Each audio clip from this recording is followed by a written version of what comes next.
बिस्मिल्लाहिर्रहमानिर्रहीम। आज का सवाल, मुताबियत किस तरह से की जाए। जवाब, इश्क से महरूम होना अताअत की नफ़ी है। इश्क बड़ा कारीगर है। इश्क अताअत सिखा देता है। इश्क जो है ये खुद रहनुमाई करता है। फिर आपको खुद ब खुद पता चलता जाएगा कि मेरा ये सही अमल है या गलत अमल है।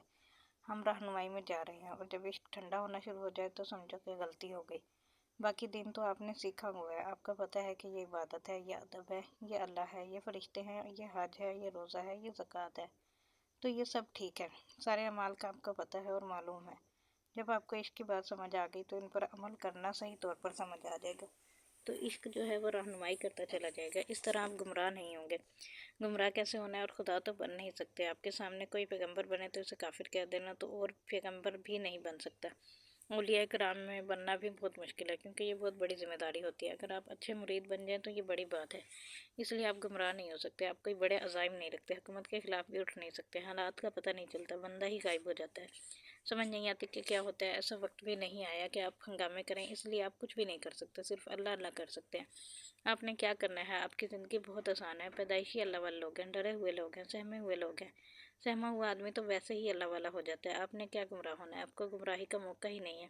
गुमराह होने वाला तो कहीं पे फ़िरौन बनेगा, कहीं नमरूद होगा, कहीं शद्दाद होगा, अल्लाह से मुकाबला करेगा।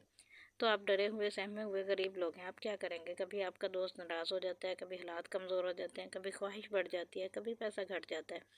आपके साथ तो यही होता रहता है। आपको कोई ना कोई दिक्कत रहती है। दिक्कत में रहने वाला आदमी गुमराह नहीं हो सकता। वो बेचारा तो दिक्कत में है, इसने क्या गुमराह होना है। गुमराह होने के लिए बड़ी ताकत चाहिए। गुमराह होने के लिए ऐश वाली ज़िंदगी चाहिए। गरीब आदमी क्या गुमराह होगा, इसलिए आप गुमराह नहीं होंगे। आप लोग सिर्फ पसमानदा लोग हैं। आप लोग इस्लाम की फ़ेवरेट ग़िज़ा हैं। आप अपने आप को परेशान ना करो और अल्लाह को मानते जाओ। आपका सारा रास्ता ठीक है। आप दरूद शरीफ की अहमियत समझो। ज़िंदगी में चंद आदमी आपके वाकिफ़ होते हैं, इन्हीं के अंदर आपका गम और खुशी बनता है। बेटे और बेटियां आपके गम और खुशी का बायस हैं। रिश्तेदार गम और खुशी का बायस हैं। जिसको आपने अपना दोस्त समझा वो चला गया, नाराज़ हो गया। पहले वो दोस्त खुशी था, अब वो दोस्त गम बन गया। दोस्त का नाम बदलता रहता है। पहले वो क्या था, वो खुशी था, अब क्या है, अब गम है। क्योंकि वो चला गया, नाराज़ हो गया, अब वो किसी और जगह चला गया। चलो बात ख़त्म हुई, झगड़ा ख़त्म हुआ। तो ये है आपकी कुल कायनात। इसलिए आप अल्लाह ताला को अपने अंदेशों में ना मापा करो। अल्लाह ताला को इसकी नेमतों से देखा करो। जिस शख्स का ये पता नहीं है कि क़यामत के दिन इसके साथ क्या होने वाला है, इसके बारे में पहले ये फ़ैसला क्यों करते हो कि वो बख्शा नहीं जाएगा। ये बड़े गुनाह की बात है। मैं आपको बता रहा हूँ कि अल्लाह ताला आप पर बहुत फ़ज़ल करेगा। जिस शख्स को इसने पैदा होने से पहले इस्लाम दे दिया, अब इसके साथ अल्लाह ने क्या करना है। अल्लाह तो आप पर पहले फ़ज़ल कर चुका है। आपको ज़िंदगी की समझ नहीं आती और इसका नाम आपने अल्लाह रखा हुआ है। फिर ये कहते हैं कि अल्लाह समझ नहीं आता। दरअसल आपको ज़िंदगी समझ नहीं आती।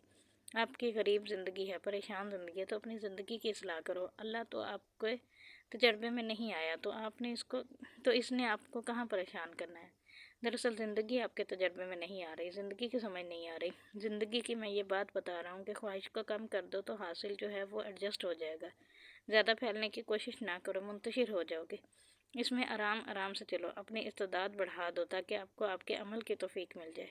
ये मैं आपको आसान आसान बात बता रहा हूँ। जिन लोगों से आप नाराज़ हैं इनको माफ़ कर दें, फिर आपके दिल से मैल निकल जाएगा। जो लोग आपसे नाराज़ हैं इनको राज़ी कर लो, इनसे माफ़ी मांग लो, आपसे बोझ ख़त्म हो जाएगा। आप अपने बच्चों को ज़्यादा डांट डपट ना करो, क्योंकि ये अपना मिजाज और अपनी ज़िंदगी रखते हैं। उन्होंने अपने मिजाज में चलना है, अपनी ज़िंदगी पूरी करनी है। इस तरह ये बात आसान होगी। अल्लाह ताला की इबादत करते जाओ और शुक्र अदा करते जाओ कि इबादत की तौफीक मिली है। किसी और को जवाबदेही की बात नहीं है।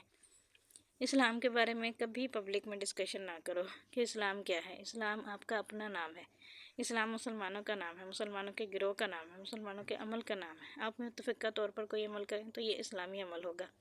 अगर सारे मिलकर ये फ़ैसला करते हैं कि पाकिस्तान का नाम हमने कोई और रखना है तो ये इस्लामी अमल होगा, क्योंकि सारे मुसलमानों ने मिलकर फ़ैसला कर लिया है। इसलिए ये इस्लामी अमल है। तो मुसलमान अगर मिल के काम कर लें तो ये इस्लामी मुल्क है, इस्लामी है। अगर आप लोग मिलकर कोई फ़ैसला कर लो तो ये ऐन इस्लामी है। मिल के हों तो इंसान आमतौर पर गुमराह नहीं होता। गुमराह वो इंतशार में होता है। अब आप और बात करो, पूछो कोई बात आप बोलें, नहीं तो दुआ कराते हैं। अगला सवाल आखिरी है इस चैप्टर का, तो वो अगली वीडियो में देखते हैं। अल्लाह हाफिज़।